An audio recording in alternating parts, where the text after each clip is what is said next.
Network Ministry, pelayanan jaringan internet untuk menjangkau jiwa-jiwa.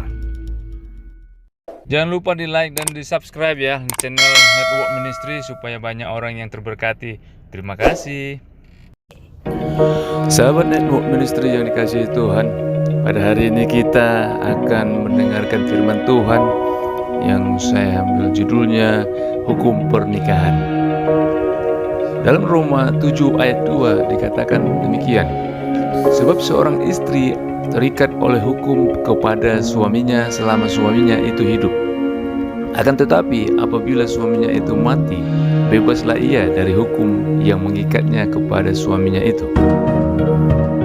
Sahabat Network Ministry yang dikasihi Tuhan, setiap orang Kristen yang sudah berumah tangga terikat kepada hukum perkawinan yang telah dibuat dan ditetapkan oleh Tuhan.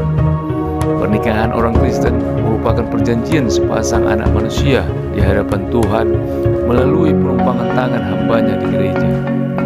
Hukum pernikahan yang ada di dalam rumah tangga Kristen diatur oleh kebenaran firman Tuhan dan bukan diatur oleh hukum duniawi yang dibuat oleh manusia. Itu sebabnya setiap rumah tangga harus tunduk dan taat kepada Yesus Kristus yang adalah kepala rumah tangga. Efesus 5 ayat 22 sampai 24. Berbeda dengan hukum pernikahan duniawi yang diatur pemerintah dengan hukum sipilnya yang ditetapkan berdasarkan undang-undang yang dibuat manusia. Itu sebabnya ketika pernikahan Kristen bercerai dan kemudian salah satu menikah lagi, maka dia akan dianggap berzina, karena sesungguhnya di dalam Tuhan mereka belum bercerai. Mereka yang bercerai hanya mengikuti hukum duniawi yang dibuat manusia.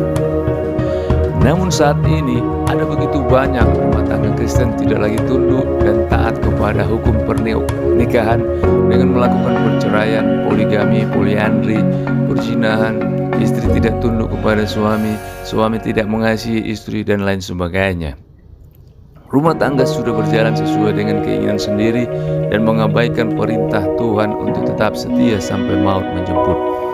Mereka lebih tunduk kepada hukum manusia dengan melakukan pisah harta, pisah ranjang, perceraian, dan lain sebagainya. Sahabat Network Ministry yang dikasihi Tuhan, kita diingatkan kembali agar mau mengikuti hukum pernikahan yang telah dibuat dan ditetapkan oleh Tuhan. Apabila saat ini saudara sedang mengalami masalah rumah tangga dan tengah berada di ambang kehancuran, ingatlah bahwa Tuhan membenci perceraian.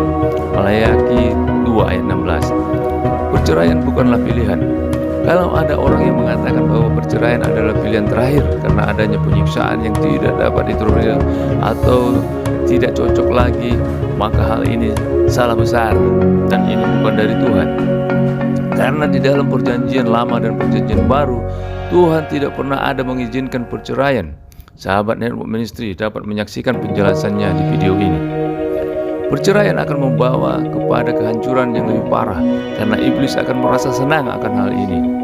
Mari kita kembali kepada hukum pernikahan Kristen dan mau menjalankannya agar rumah tangga kita tetap teguh berdiri. Jangan terpengaruh dengan hukum pernikahan duniawi yang dibuat oleh manusia yang bisa mensahkan sebuah perceraian. Ingatlah, selama kita hidup di dunia ini, rumah tangga kita terikat kepada hukum pernikahan yang telah ditetapkan oleh Tuhan dan bukan oleh manusia. Terpujilah nama Tuhan. Tuhan Yesus memberkati kita semua. Amin.